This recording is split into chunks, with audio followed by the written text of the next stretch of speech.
እንኳን ለብርሃነ ትንሣኤ በሰላም አደረሳችሁ። ተነሳላችሁ ደስ ይበላችሁ ከእግዚአብሔር ጋር አስታረቃችሁ ሰብሮ መቃብሩ ተነሳልን የክብር ንጉሥ ተነሳ ኢየሱስ። እንኳን ለጌታችን ለመድኃኒታችን ለኢየሱስ ክርስቶስ ትንሣኤው በዓል በሰላም አደረሳችሁ አደረሰን። ዛሬ በመላው ዓለም የክርስትና እምነት ተከታዮች ዘንድ የትንሣኤው በዓል እየተከበረ ይገኛል። ሁሉም ሰው በዓሉን የሚያከብርበት የየራሱ መንገድ አለው። አንቺስ ቬሮኒካ እንዴት ታከብሪያለሽ በዓል? እኛ ቤት ፋሲካን የምናከብረው በዋዜማ ቤተሰቦቼን በማገዝ ማታም ልብሳችንን ቀይረን ቤተክርስቲያን ሌሊት አዳር በመሄድ እናሳልፋለን። አሁን ደግሞ ከልጆች ጋር በጣም ጥሩ ጊዜ እያሳለፍን ነው። በጣም ደስ ይላል ቬሮኒካ። ዛሬ ቀኑ ፋሲካ ነው። ፋሲካ ማለት ጌታችን መድኃኒታችን ኢየሱስ ክርስቶስ ከሞት ተነስቶ እኛን ለማዳን ሞትን ድል አድርጎ የተነሳበት ቀን ነው። በተጨማሪም ይህ ዓመት ፖፕ ፍራንሲስ የተስፋ ዓመት እንዲሆን አውጀዋል። ስለዚህ ትንሣኤ ለሁላችንም አዲስ ተስፋ ይሰጠናል። ትንሣኤ የዳንበት በመሆኑ በደስታ ተቀብለነዋል። እስኪ ቬሮኒካ በዛሬው የትንሣኤ በዓል ምን ፕሮግራም ይዘንላቸው ለልጆች መተናል? ዛሬ ይዘንላቸው የመጣ ነው ፋሲካን በማስመልከት አሃ እንዲነው እንዲድራማ፣ ሊሊያና ከልጆች ጋር የምትሰራው ክራፍት፣ አባጠጌ ከልጆች ጋር የሚያደርጉት ቆይታ እንዲሁም ፍቅር የምታቀርብልን ትረካ ይኖረናል። ተነሳላችሁ ደስ ይበላችሁ ከእግዚአብሔር ጋር አስታረቃችሁ ሰብሮ መቃብሩ ተነሳልን።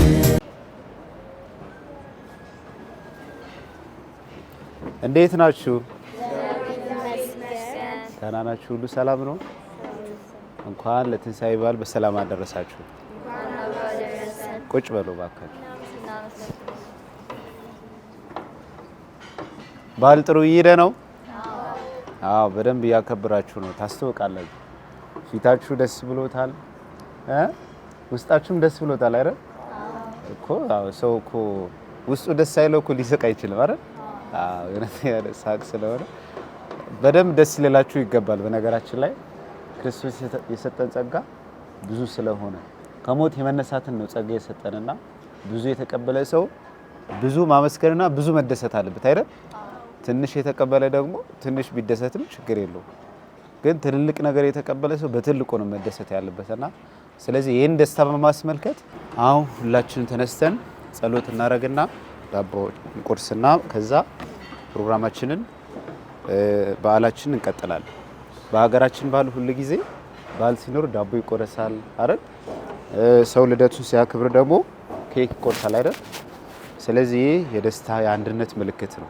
ሁላችንም ከዚህ ዳቦ ስንበላ ክርስቶስ የሁላችንም አምላክ የሁላችንም አንድ እንደሆነ እኛም ልክ ከዚህ ከአንድ ዳቦ የፍቅር ምልክት ሁላችንም ተካፍለን እንበላለን ማለት ነው።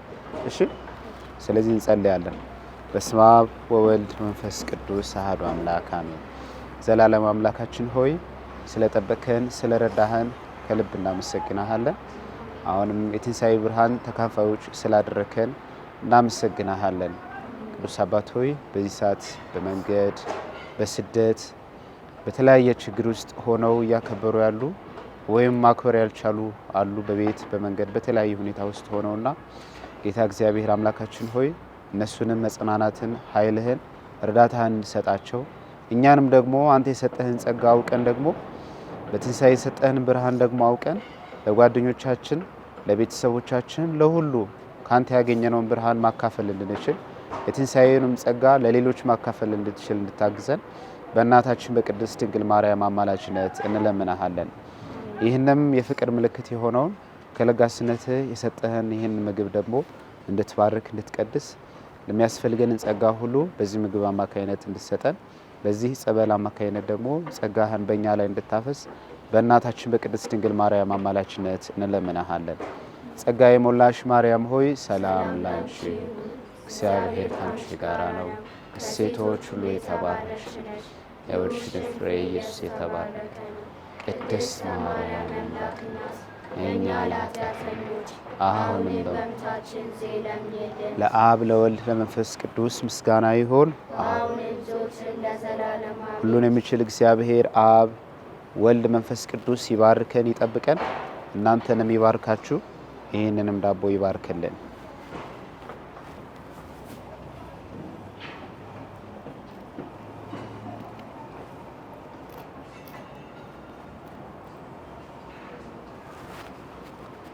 አሁን እንግዲህ ቁጭ በሉና እንጨዋወታለን ትንሽ። ተነሳላችሁ ደስ ይበላችሁ ከእግዚአብሔርም ጋር አስታረቃችሁ። ሰብሮ መቃብሩ ተነሳልን የክብር ንጉሥ ተነሳ ኢየሱስ። ተነሳላችሁ ደስ ይበላችሁ ከእግዚአብሔርም ጋር አስታረቃችሁ። ሰብሮ መቃብሩ ተነሳልን የክብር ንጉሥ ተነሳ ኢየሱስ። ሃሌሉያ ሃሌሉያ ሃሌሉያ ሃሌሉያ ሃሌሉያ ሃሌሉያ ሃሌሉያ። አሁን የበዓል ምልክት የሆነውን እንግዲህ ጸበሉን እየቀመስን ነው፣ እየጠጣችሁ ነው፣ እየበላችሁ ነው። ይሄ የበዓል ምልክት ነው። በዓል ሲኖር ቤተሰብ ተሰብስቦ አብሮ ያከብራል፣ አብሮ ይበላል፣ አብሮ ይጠጣል አይደል? አዎ። ሌላም ጊዜ እንደዛ ሊያደርግ ይችላል፣ ግን ለበዓል ቤተሰብ ዘመድ አዝማድ ሁሉ እንትን ነው። ያ ፍቅርን ለማመልከት ነው።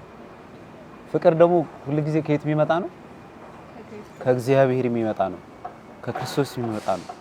ትንሣኤንም ስናከብር ከፍቅር ያገኘነው በዓል ነው። እግዚአብሔር እጅግ ስለወደደ እግዚአብሔር እጅግ ስላፈቀረን ያገኘነው ጸጋ ነው እና ትንሣኤ በፋሲካ ብዙ ጊዜ የምንለው ፋሲካ ነው አይደል? ፋሲካ ማለት ምን ማለት ነው? ፋሲካ ማለት መፈሰግ። እሺ፣ ፋሲካ ምን ማለት ነው?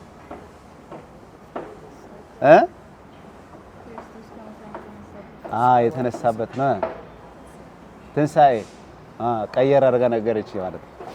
ፋሲካ ማለት አማርኛ አይደለም፣ ዕብራይስጥ ነው። በእንግሊዝኛ ፓስኦቨር ይባላል። ፋሲካ ማለት ተሻገረ ወይም መሻገር ማለት ነው። በእንግሊዝኛ ምን ይባላል አልኳችሁ? ፓስኦቨር ማለት ነው። የሆነ ነገር መሻገር ማለት ነው። ይህ ቃል በቀጥታ ከየት ይገኛል መሰላችሁ?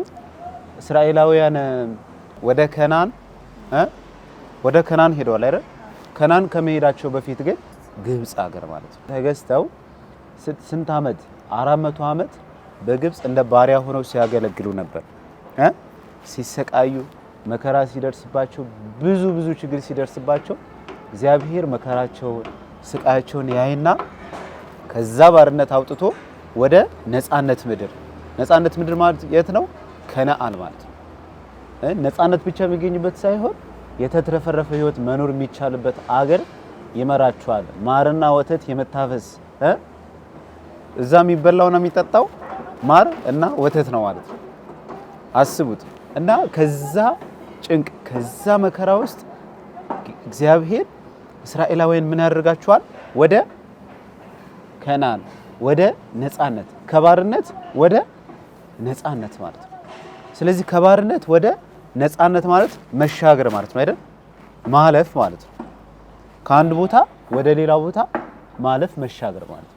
እስራኤላውያን ደግሞ ያ ወደ ነፃነት ምድር ሲሄዱ ምን መሻገር ነበረባቸው? ከፊት ለፊታቸው ትልቅ ባህር አለ። ባህሩ ምንድነው ስሙ?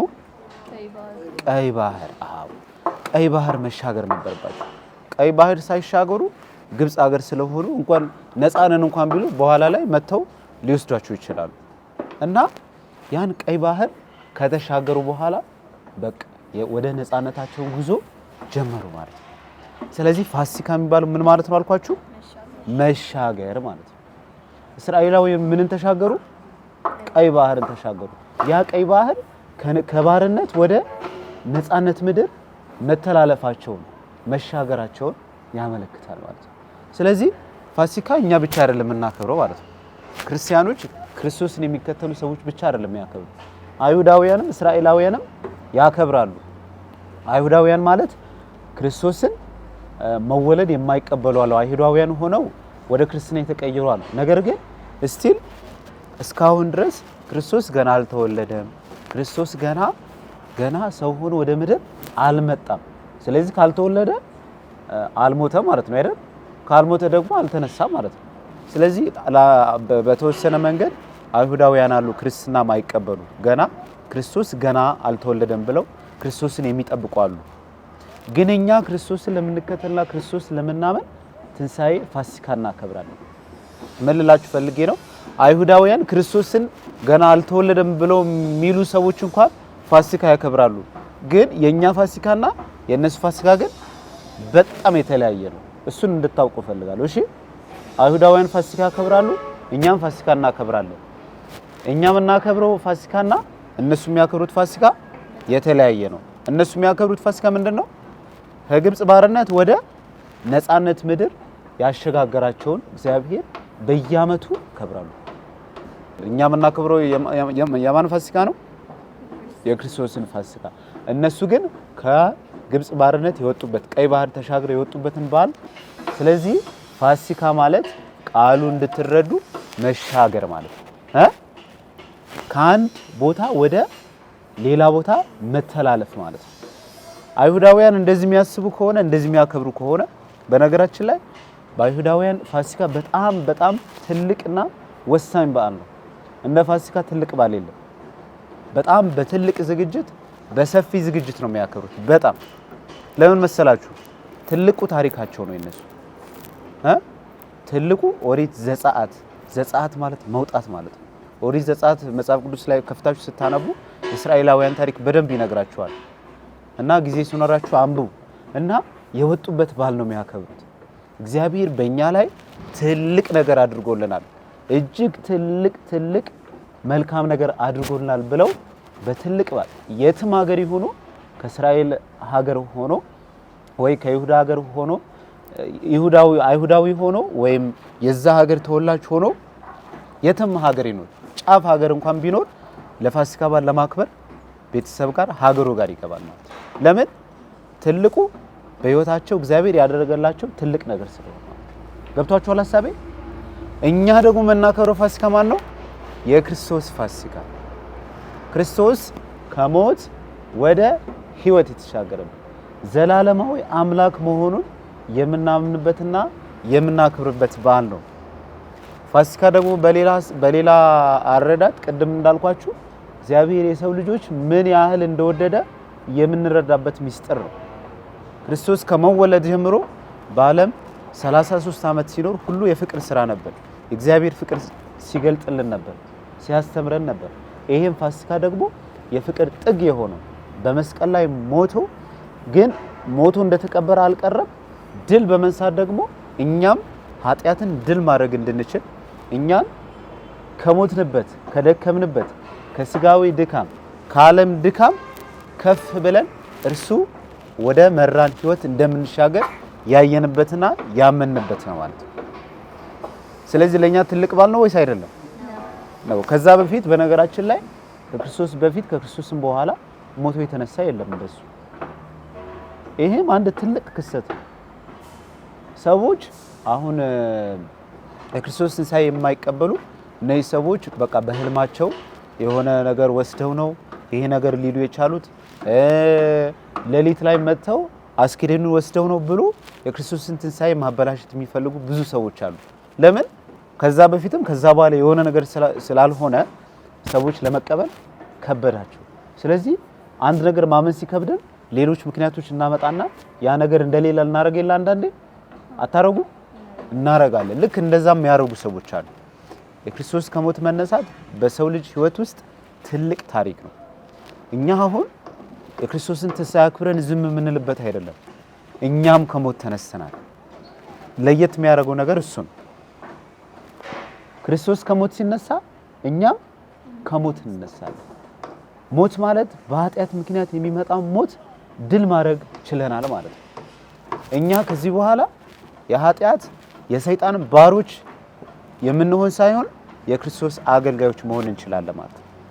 ገብቷችኋል? እንደዛ ስንል ግን አሁንም ሰይጣን ስራው አቁሟል ማለት ግን አይደለም። ይሰራል፣ እኛን ለማሳሳት ይሰራል። ግን አንተ ዝም በል ወይም እኛ አንፈልግም ወይም ኃጢአት አንሰራም ማለት ግን እንችላለን። ያ ክርስቶስ በትንሳኤ የሰጠን ጸጋ ነው ማለት ነው። ገብቷችኋል? ጓደኞቻችሁ መጥፎ ቦታ ሲመሯችሁ፣ ሌሎች ሰዎች ክፉ ነገር ሲያደርጉ አታድርግ ማለትን ድፍረት ሰጥቶናል። ከትንሳኤ በፊት ግን እንደዚህ ማለት አይቻልም ነበር። ኃጢአት በእኛ ላይ ስልጣን ነበረው። ከክርስቶስ ትንሳኤ በኋላ ግን እኛ ኃጢአት ላይ ሰለጠንን ማለት ነው። ገብቷችኋል?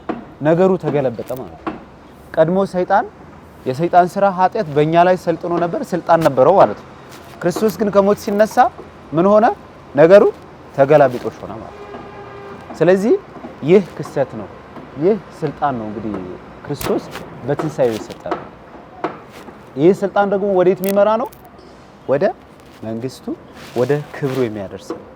ለክርስቶስ ከሞት ተነስቶ አሁን በአባቱ ክብር እንዳለ በቀኙ እንደተቀመጠ እኛም በትንሳኤው ይህ ጸጋ ሰጥቶን ሄደዋል ማለት ነው። ግልጽ ነው። እኛም ይህ ብርሃን ሰጥቶን ሄደዋል። ታዲያ ትንሳኤ ስናከብር ደግሞ አሁን እኛ ክርስቶስ ከሞት ተነስቷል ብለናል። ክርስቶስ ደግሞ ይህ ብርሃን ሰጥቶናል ብለናል። ይህን ካመንን የተቀበልነውን ጸጋ ደግሞ ለሌሎች ማካፈል እንድንችል ግን አደራ እንባላለን። ክርስቶስ አደራ ብሎን የሄደ ነገር ይሄ ነው። እኔ ይህን ጸጋ ሰጥቻችኋለሁ፣ ይህን ክብር አሳይቻችኋለሁ፣ ከሞት መነሳት እንዳለ አሳይቻችኋለሁ፣ እኔም የመጀመሪያ ምሳሌ ሆኜ አሳይቻችኋለሁ። ስለዚህ እናንተም ይህን ጸጋ ሲሰጣችሁ ለሌሎች የብርሃን ምልክት፣ ለሌሎች የደስታ ምልክት፣ ለሌሎች የትህትና ምልክት እንድትሆኑ አደራ አላችኋለሁ ብሎ ነው ሄደው ማለት ነው። ግልጽ ነው።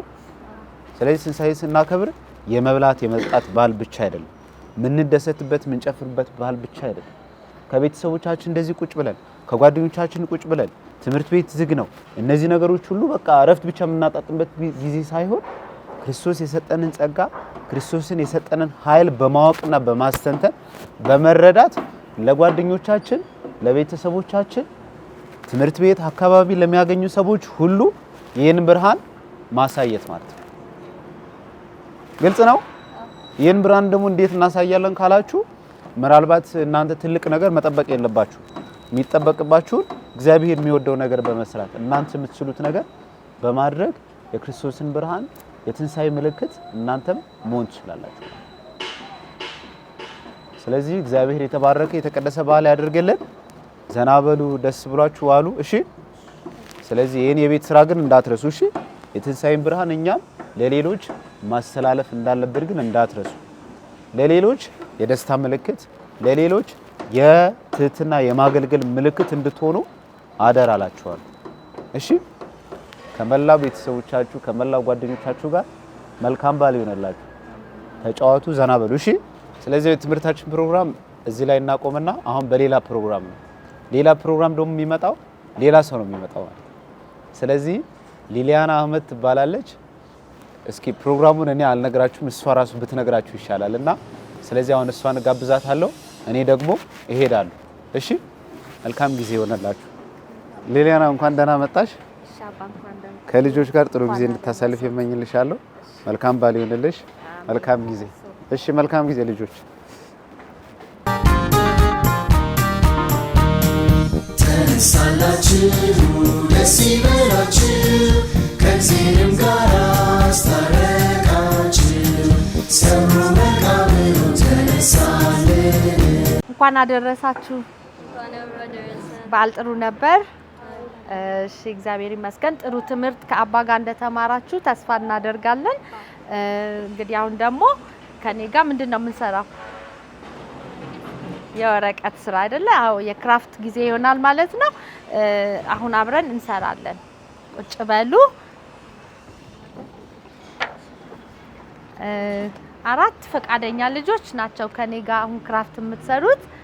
እሺ፣ 1 2 3 4 2 ወንድ 2 ሴት። እሺ፣ ቦታ ተቀይሯቸውና እዚህ ጋር ይመጣሉ። ጥሩ ፈቃደኛ ስለሆናችሁ በጣም አመሰግናለሁ። አሁን አንድ ጊዜ ለጓደኞቻችሁ ራሳችሁን ታስተዋውቁና አጭር የሆነች ክራፍት እንሰራለን ማለት ነው። እሺ፣ ከዚህ በፊት ትከታተላላችሁ ፕሮግራማችንን? ክራፍት ታያላችሁ። በጣም ጥሩ። ደግሞ ዛሬ ትሰራላችሁ ራሳችሁ ማለት ነው። እሺ ከዚህ እንጀምር። ስምህን ንገራቸው። ስሜ አቤል ይባላል። እሺ አመሰግናለሁ።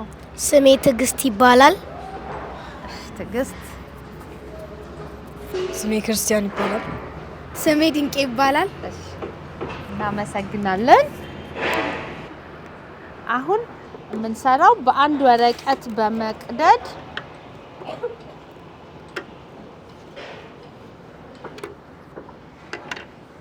መስቀል ነው የምንሰራው። እሺ ወረቀት ሰጣችኋለሁኝ። እያንዳንዷን ደረጃ ስነግራችሁ እኔን እየተከተላችሁ ትሰራላችሁ። በዓሉ ምንድነው? በዓሉ ትንሳኤ ነው አይደል? የጌታችን የኢየሱስ ክርስቶስ ትንሳኤ በዓል ስለሆነ ይህንን የሚያመለክት መልእክት ያለው ክራፍት እንሰራለን ማለት ነው። እሺ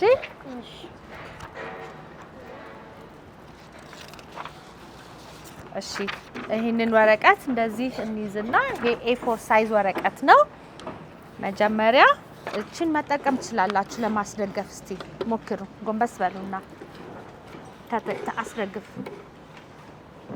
ልጆች እናንተም እዚህ ያላችሁ ታያላችሁ። ከዛ በኋላ ደግሞ በራሳችሁ ትሞክራላችሁ ወረቀት ፈልጋችሁ። እሺ አሁን እቺን ጫፍ እንይዝና እዚህ እናጥፋለን። 3 ማዕዘን አድርገን እናጥፋለን።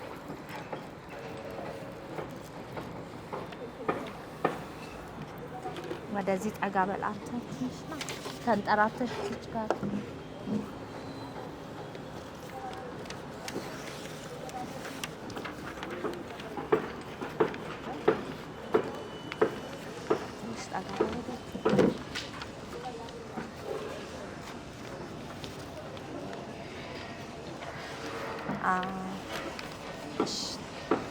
ቆንጆ። እሺ በጣም ጥሩ። እሺ ከዛ ይሄንን ደግሞ እንይዝና እዚህኛው ጋር እቺን ይዘን እዚች ጋር እናረጋትና ይሄንን የመሰለ አዎ አዎ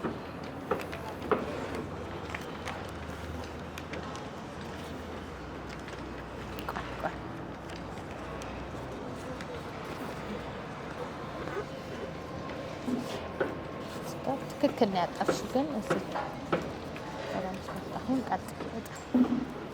እሺ እንደዚህ ካረግን በኋላ አሁን ደግሞ መልስና ይሄንን እንደዚህ እናጥፋለን። እንደዚህ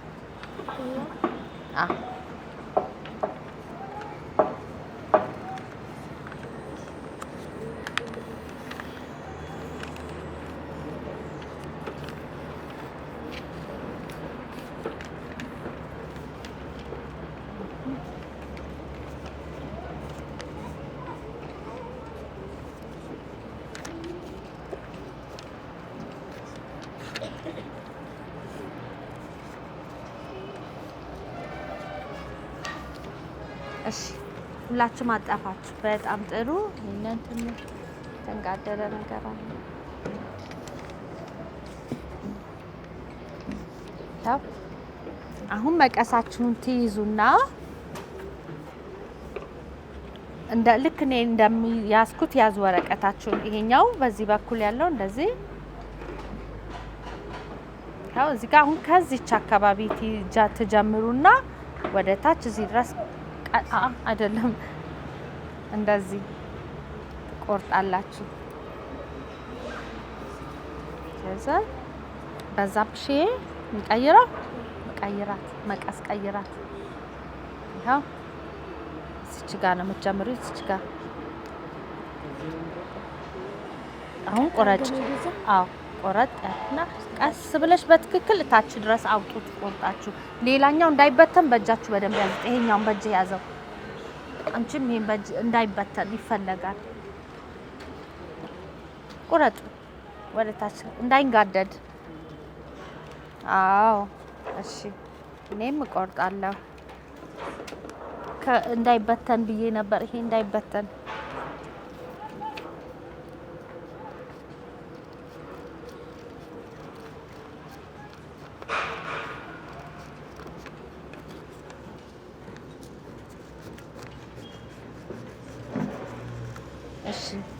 እንዳይበተን በትክክል ያዙ። እንደ ቦታው እንደነበረ አዎ እሺ ከነው እሱ ጋር ነው የነበረው እሺ እንደዚህ ዙራትና ለመያዝ እንዲመቸን ይሄን አስቀምጡ ከዛ እቺን ያዙ ቀጭኗን ያዟት ቀጭኗን ያዙና እቺን ያዝና እሱን እንደነበረ አድርገው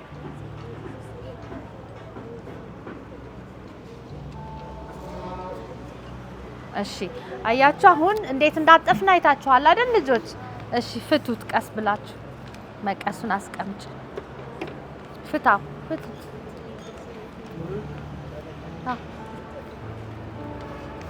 ነው እንደዚህ መሰለ መስቀል አሳዩለን በጣም ቀላል ነው ይሄንን መስቀል ከሰራን በኋላ እንግዲህ አሁን የሚቀጥለው ይሄ የያዛችሁት እንደዚህ ይዛችሁ እንደዚህ አድርጋችሁ የተወሰነ ገምታችሁ ወደ ታች እንደገና ትቆርጡታላችሁ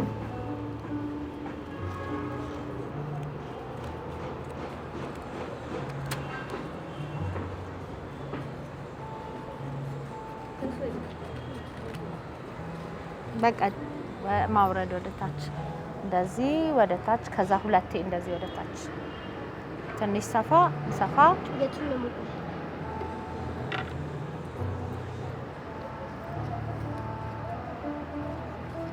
ከዚህ ወደ ታች ወይም እንደዚህ ከዚህ ወደ ታች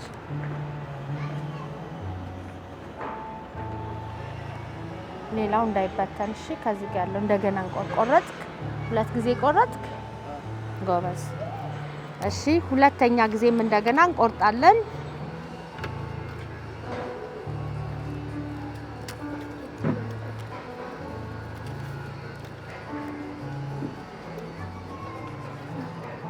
እሺ ከዛ ይሄን መስቀላችንን ከጎን እንዳስቀመጥን በዚህ በቆረጥነው ወረቀት ጽሁፍ እንጽፋለን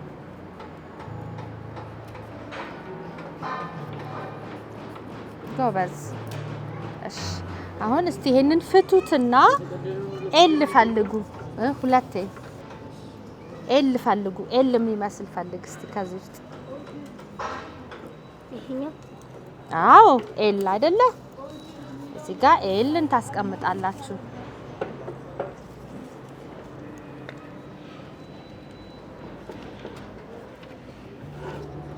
እዚህ ጋር ኤል አስቀምጪ ከዛ ደግሞ አንድ ብቻ የሆነች አንድ መስመር የሆነች ትፈልጋላችሁ ቹት ፈልግና እዚህ ጋር ጠገቡ አለ ከዛ ትንሽዬ ደግሞ ትፈልጉና አይ እንዲሆን ማለት ነው እዚህ ጋር አይ ከዛ ደግሞ አንድ እንደዚህ ኤፍ እንሰራለን ማለት ነው እቺኛው ከተናገረ አለች ፈልጊ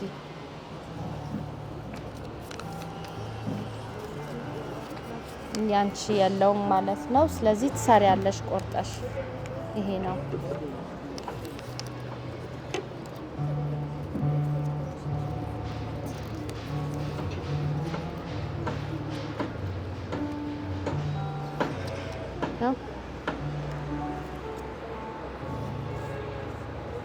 ኤል አይ ኤፍ ትሰራላችሁ አሁን ደግሞ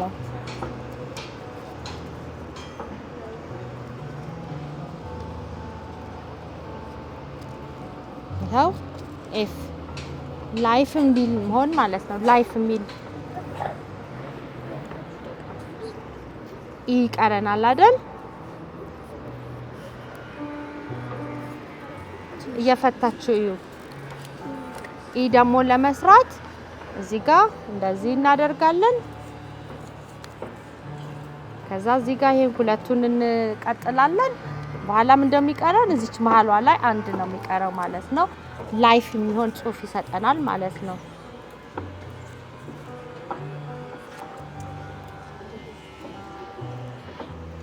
ይሄው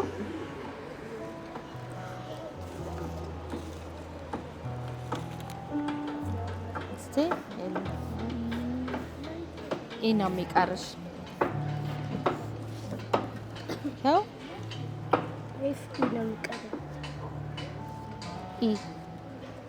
ኢ ደግሞ ለማድረግ ያው እቺን እንደዚህ እዚህ ጋር አሁን እዚች ጋር 2 ይቀራል ማለት ነው። ቆይ ንፋስ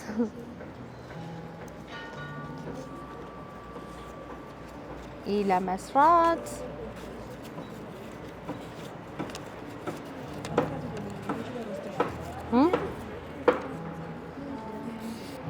ቺት ሆናለች።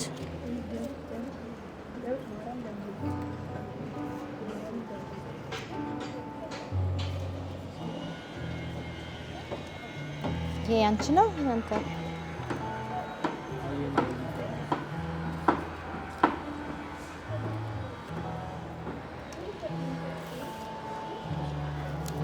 ያው ሆነ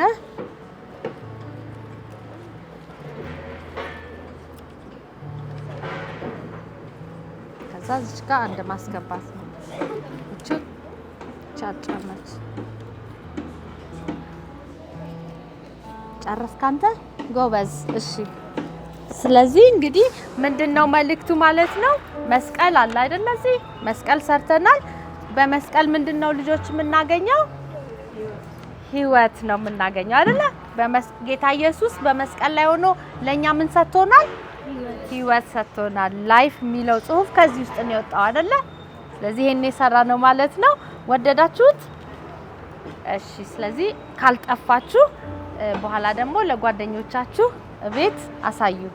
እሺ በጣም ጥሩ ልጆች። እንግዲህ ለዛሬ ዘነላችሁ የመጣነው ክራፍት ይሄንን ይመስል ነበረ። ተነሳላችሁ ደስ ይበላችሁ ከእግዚአብሔርም ጋር አስታረቃችሁ ሰብሮ መቃብሩን ተነሳልን።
ደስ ይበላችሁ ከእግዚአብሔርም ጋር አስታረቃችሁ ሰብሮ መቃብሩን ተነሳልን።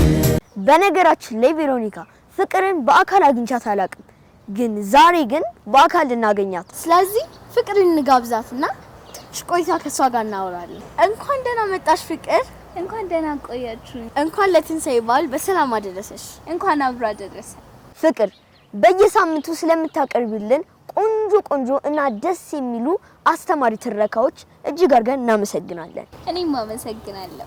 ፍቅር ለአንቺ ትንሳኤ በዓል ምንድነው? እንዴትስ ነው ከቤተሰቦችሽ ጋር የምታከብሪው?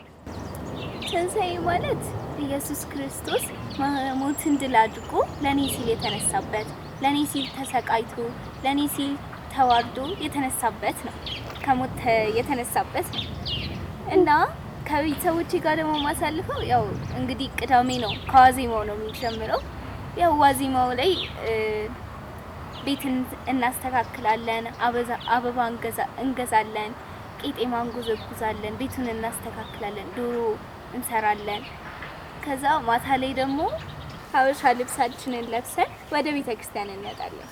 ከዛ ከቤተ ክርስቲያን መልስ ቤት እንደገባን ከተኛም በኋላ ምናምን ከዛ በማግስቱ ቡና ይፈላል፣ ሰው ቤተሰብ ይሰባሰባል፣ ሰው ይመጣል ምናምን በቃ ባለን እንደዚህ እናሳልፋለን። በጣም ደስ ይላል። ከቤተሰብ ጋር አንድ ላይ ተሰብስቦ መጫወት በጣም ነው ደስ የሚለው። እውነት ነው። ፍቅር፣ በየሳምንቱ ትረካ ማቅረብ እና ከልጆች ጋር ማሳለፍ ምን ይመስላል? በጣም ደስ ይላል። በዛውም እኔ እማርበታለሁ ለልጆች ሳዘጋጅ፣ እኔም በዛው እማርበታለሁ። በዛውም ደግሞ ጥሩ ነገሮችን አስተላልፋለሁ። ማለትም አሁን ስለ ብዙ ቅዱሳኖች ማናቃቸው ነገሮች ይኖራሉ። እነሱን እያወቅን እንሄዳለን። ከዛም ደግሞ አሁን የየዕለቱ እሁድን ትርጓሜ ማናቃቸው እሁዶች ትርጓሜዎች አሉ። እነሱንም እናውቃለን እና በጣም ደስ ያለ ማዘጋጀት ሰውን በማስተማር ውስጥ እኔ እማራለሁ። ፍቅር፣ በድጋሚ በጣም እናመሰግናለን። መልካም በዓል። ልጆች፣ አሁን ፍቅር ወደምታቀርብልን ትረካ እናልፋለን። እኔና ናታን በኋላ ተመልሰን እንመጣለን። ተነሳላችሁ ደስ ይበላችሁ ከእግዚአብሔርም ጋር አስታረቃችሁ ሰብሮ መቃብሩን ተነሳልን። ሰላም ውድ ጓደኞቼ እንደምን አላችሁ? እኔ ፍቅራዊ እንደተለመደው በሰላም ካቶሊክ ቴሌቪዥን በሚዘጋጀው የልጆች ፕሮግራም መንፈሳዊ ታሪክ ይዤላችሁ መጥቻለሁ። እንኳን ለጌታችን ለመድኃኒታችን ለኢየሱስ ክርስቶስ የትንሣኤ በዓል በሰላም አደረሳችሁ። እንግዲህ በኢትዮጵያ ቤተክርስቲያን መሰረት የአሁኑ እሁድ ስለ ትንሣኤያችን የምናስብበት ጊዜ ነው። ትንሣኤ ማለት ኢየሱስ ክርስቶስ ከሞት የተነሳበት ማለት ነው። ስለዚህ አሁን ስለሱ በደንብ አድርጌ እነግራችኋለሁ። በደንብ ተከታተሉኝ እሺ። ኢየሱስ እስከዛሬ ከኖሩት ሰዎች ሁሉ የሚበልጥ ፍጹም ጻድቅ ትሁት የነበረ ሰው ነው። ስለዚህ አሁን ደግሞ ስለሱ ልንገራችሁ። ኃጢአት አልሰራ፣ እናቱን አባቱን እንዲሁም አስተማሪዎቹን ይታዘዝ ነበር። እሱ አልሰረቀም፣ እሱ አላጭበረበረም። እሱ እውነት ጻድቅ ሰው ነበር።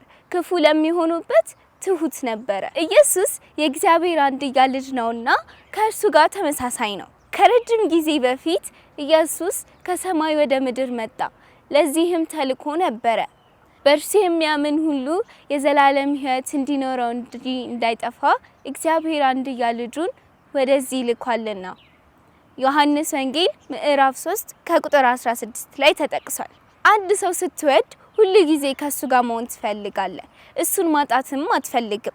ግን ደግሞ እግዚአብሔር ቅዱስ ነው፣ ሰዎች ደግሞ ኃጢአተኞች ነን። ስለዚህ ያ ትልቅ ችግር ነበረ።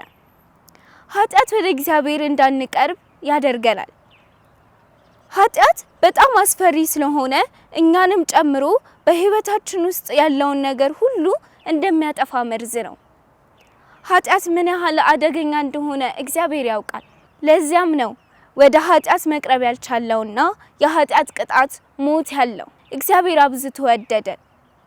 ስለዚህ ችግሩን ለማስተካከል እኛን ለማዳን ኢየሱስ ወደ ምድር ላከው። እግዚአብሔር ልጁን ወደ ዓለም የላከው በዓለም እንዲፈርድ አይደለም፣ ዓለም በእርሱ እንዲድን እንጂ።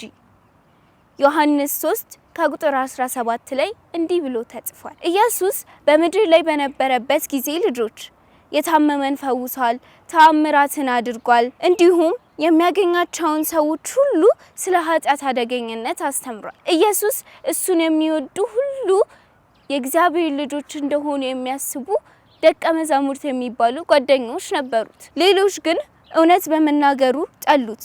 መጥፎ ነገሮችን ማድረግ ይወዳሉና የእግዚአብሔርን ትምህርት መውደድ አልፈለጉ። የሁላችሁ ልጆች እኛን ከኃጢአት የማዳን የእግዚአብሔር እቅድ እንዲሰራ ለኃጢአታችን ሁሉ ቅጣቱን ለመቀበል ኢየሱስ መሞት ነበረበት። መልካሙ ዜና ግን ኢየሱስ ከሞት ተነስቷል። ሞትን ድል አድርጎ እኛን ለማዳን ሲል ከሞት ተነስቷል። ለኃጢአቱ ንስሐ የገባና በእርሱ የሚያምን ሁሉ ከእግዚአብሔር እንዳይለይ እግዚአብሔር ኢየሱስን ከሞት አስነስቶታል። ለኃጢአቱ ንስሐ የገባና በእርሱ የሚያምን ሁሉ ከእግዚአብሔር እንዳይለይ እግዚአብሔር ኢየሱስ ከሞት አስነስቶታል። ኢየሱስን ስናምን ስንቀበል በልባችን ውስጥ ለመኖር ይመጣል እና አዲስ ሰው ያደርገናል። ለዘላለምም ወደ እርሱ እንቀርባለን ማለት ነው። በኢየሱስ ስንታመን እንደገና ከእግዚአብሔር ፍቅር የሚለየን ምንም ነገር አይኖርም። ለዚህም ነው የጌታችን የመድኃኒታችን የኢየሱስ ትንሣኤ በዓልን የምናከብረው። ልጆች የትንሣኤ ወይም የፋሲካ በዓላችን በጣም ደስ የሚል ትርጉም ነው ያለው አይደል? እንደወደዳችሁት እንዳተማራችሁበትም ተስፋ አደርጋለሁ። የትንሣኤ በዓል በዚህ ሐሳብ እኔ እንዳልኳችሁ በዚህ ትምህርት በኢየሱስ ትንሣኤ እያስተናስተናችሁ እንደምትቆዩበት ተስፋ አደርጋለሁ። መልካም በዓል ይሁንላችሁ። በሚቀጥለው ሳምንት እስከምንገናኝ ደህና ቆዩኝ። ተነሳላችሁ ደስ ይበላችሁ ከእግዚአብሔርም ጋር አስታረቃችሁ ሰብሮ መቃብሩን ተነሳልን። ተመልሰን መተናል ልጆች። ፕሮግራማችን እንደወደዳችሁት እርግጠኞች ነን አይደለ ናታን? አዎ ቬሮኒካ፣ ፕሮግራሙን ወድጄዋለሁኝ። ስለ ፋሲካም ብዙ ነገሮችን አውቄበታለሁ። አዎ ልጆች፣ የዛሬው ፕሮግራማችን ይህንን ይመስል ነበር። ሳምንት ደግሞ በሌላ ፕሮግራም እንገናኛለን። መልካም የትንሣኤ በዓል።